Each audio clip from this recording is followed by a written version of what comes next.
We have played Gary Hill Jr.'s home run call. How many times have we played it today? Seven, Gary?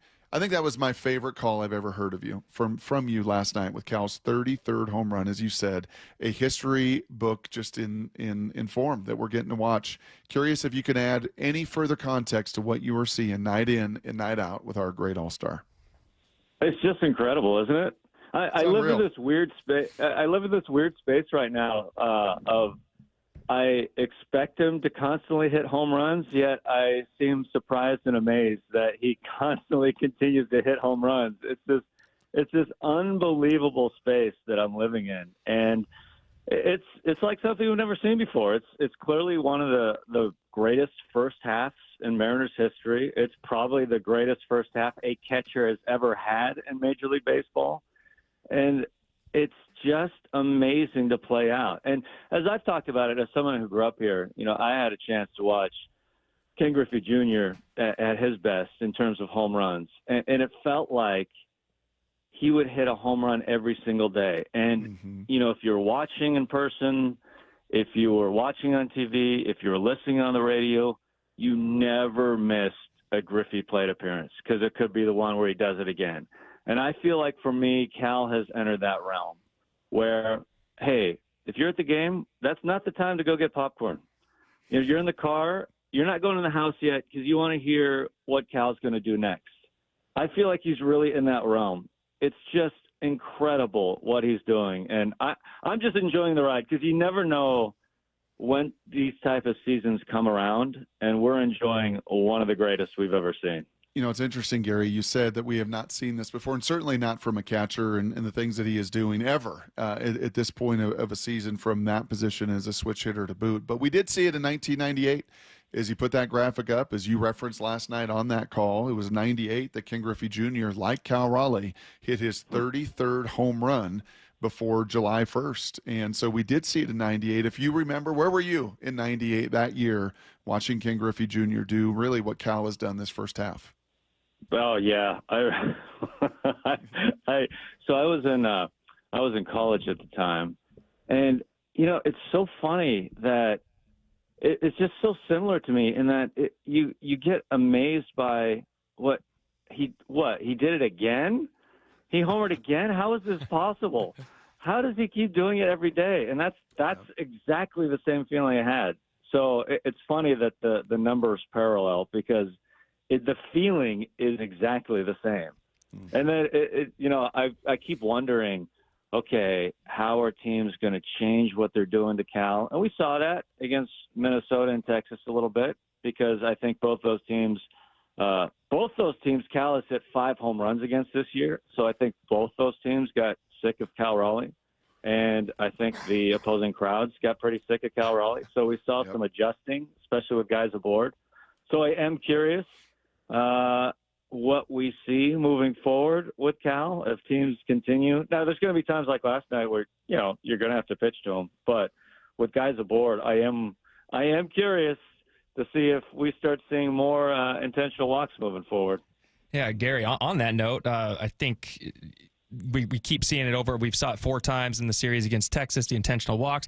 How good of a sign was it last night? And kind of the whole road trip, having guys step up around Cal Raleigh with Randy Arozarena last night, and even Mitch Garver throughout the road trip had a couple big games as well. Yeah, that was great to see. Randy had a great night last night. He's quietly been really productive this year. We haven't seen a lot with the home run ball, but in double figures now, which is great to see. But hey, whoever's going to hit behind him is going to get opportunities. Whoever's in the 4 spot. We've seen Raley there a little bit, Rosarena last night. There are going to be plenty of opportunities because, it's funny with the season that Cal is having with the home runs, and the home run numbers are overwhelming and it gets all the attention, and I totally understand why. At the same time, I think it kind of masks what has been a really incredible season for Cal in total. Like his on-base percentage, he's around the top 10 in baseball this year. He's been hovering in there. Cal Raleigh is in the top 10. He's been, 390-ish. Came into yesterday 388 on base. That's great. So it's not just he's hitting home runs all the time. He's on base all the time. And with the kind of first half JP has had, who's also been hovering around 400 for most of the first half, those two in the top three are getting on a ton. So I think you put your finger on something that I think is really important for the Mariners moving forward and offensive consistency moving forward is, whoever is in that number 4 is going to have a lot of chances. They're going to have a lot of RBI opportunities. And so production from there, I think, is going to be pretty critical moving forward. Gary Hill with us. I don't know how many other organizations in baseball, Gary, as you travel around and you see all these different teams, how many of them have 2 former catchers in that organization playing pretty prominent roles still with the team? Obviously, Danny on a daily basis is the manager, and Dave Valley working alongside your buddy Goldie for a whole bunch of these games in the broadcast booth. I'm curious if you've heard from either of those guys, from Dan or Dave, Dan on a regular basis, Dave as he pops in and out, and how much they marvel at what Cal is doing, not just with the bat, but with the glove, with the leadership. Like, it's 2 former catchers and pretty good catchers for the Mariners. Do you ever hear any anecdotes from those guys? Like, this is just stupid. This is just unbelievable.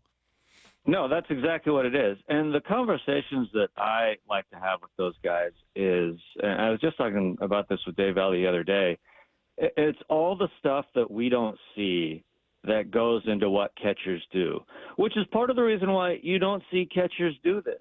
Like, if you compare positional slash lines, catchers are always the worst offensively, and there's a reason for it, because generally they're there for the pitchers. The offensive side of things is secondary in a lot of cases. And part of that, and when you have conversations with those guys, it really sheds a lot of light on everything that all the different directions Cal is pulled in every single day. When you're talking about pitchers, starting pitchers, bullpen, game plan, getting ready for opposing hitters, he's got to know the opposing hitters as well as he knows himself.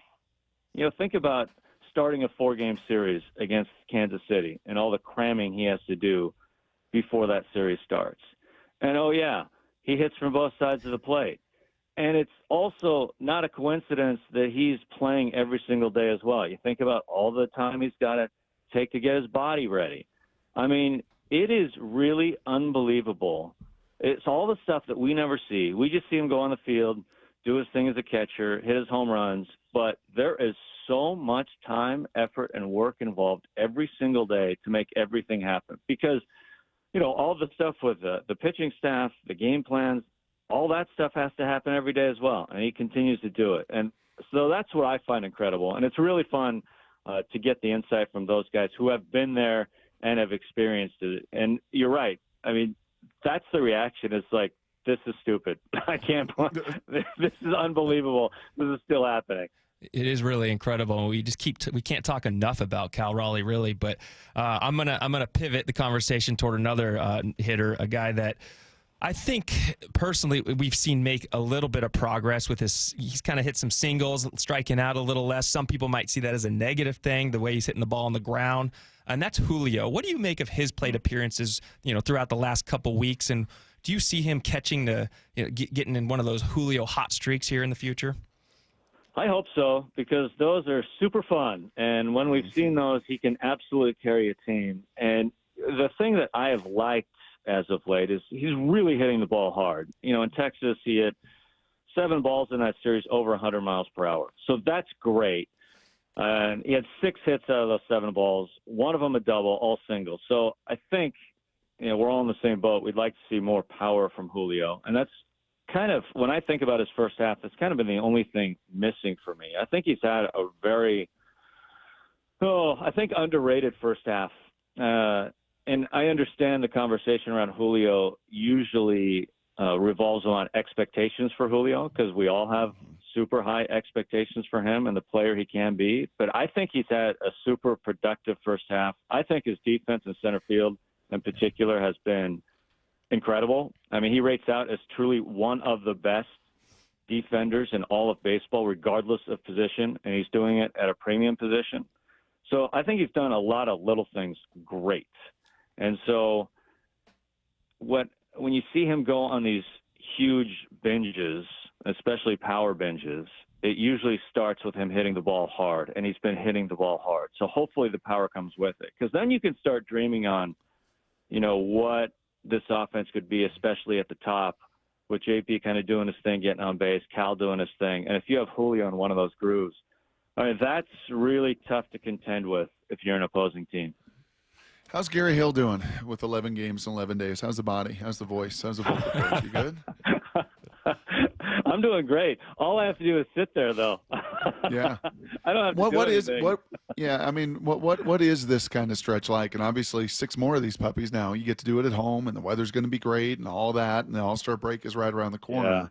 But, man, this is 17 games in 17 days. Put that in perspective for those of us that aren't a part of that and have never done something like that in our lives. It is a challenge. It's the travel. That's the part that gets to you, and especially those 4-game trips on the road. And that was a weird road trip, too, with just all the weather, the delays, it was bizarre.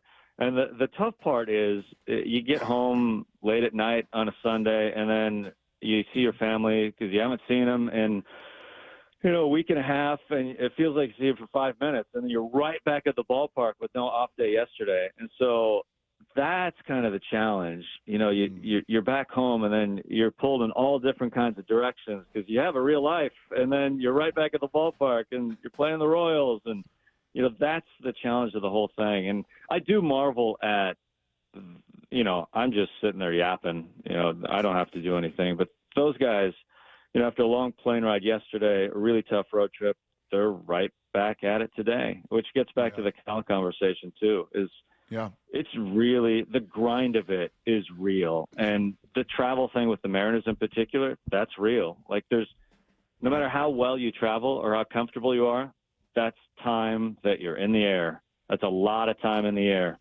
And especially when there's 17 in a row, it's a real grind. That stuff is real, and they have to fight through it. And I was really impressed by last night because watching that game play out, you never would have known that this was the first game back from a long trip. Yeah, I agree. So last thing here for you, Gary. Do you think the baseball writers who vote on the MVP eventually, and I know there's 70-something games left, and there's a lot of story and a lot of chapters still to be written, but do you get a sense that those baseball guys would have an understanding of that so much more than even the general populace of how much goes into this and how truly, truly remarkable as a catcher and as a switch hitter? I mean, just look at what he's done compared to his peers at catching. I mean, he'd be like second in home runs just from the right side amongst catchers, let alone the 20-something he's hit from the left side. Do you feel like those baseball writers have enough sense to them to go, man, if this is close with Judge, if they're WAR numbers, if they're WRC plus, if they're winning, if this is close, that you have to tip your hand to all the rest of the story that Cal's writing? This is a great question, and I think very timely as well with Kansas City in town. Because if you turn the page back to last year, Witt had one of the all-time great seasons as a shortstop. His numbers were unbelievable, and yet he finished second in MVP to Judge. And, Judge had an all-time year. He had nearly 60 home runs. He had an on-base over 450, and he's kind of doing the same thing this year. So, but how do writers look differently? That they didn't give Witt the nod as a shortstop, but do they give a catcher a nod if it's close? I would like to think, my hunch is, if it's close, the catcher and Cal would get the nod. Now, the question is, how close is close? That's the part that I don't know. I don't know how the writers see that. And I feel like how this season has played out, that the way Judge started was ridiculous. And it almost felt like he had put away the MVP vote, a month and a half, 2 months into the season. But as it's played out, it feels to me that Cal has closed the gap on this conversation. It really made it an actual conversation. And so, kind of fun to hear it in the building, the MVP chants last night that, as Bryan was saying, I don't know the last time. Oh, so cool. And I don't know the last time we've heard that as a Seattle sports fan for a player in our old Sonics arena or in T-Mobile, the old Safeco in the Kingdom. Like, it's been a long time since we heard something reverberate like that. It's pretty cool.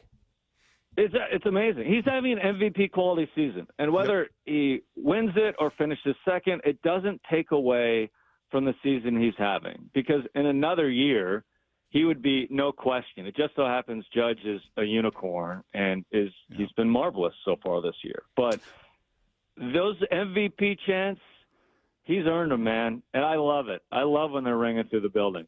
Well, you had an MVC. Incredible. You had an MVC. You had a most valuable call last Nice. night. That was Very was one for the record books right there, man. We loved it. We played it a bunch today. Gary, thanks for taking the time and jumping on with us spontaneously this morning, and appreciate and keep enjoying the ride. Thanks, Gary. You're too kind. Thank you so much. It was great to talk. Let's do it again soon. That sounds great. There goes Gary Hill.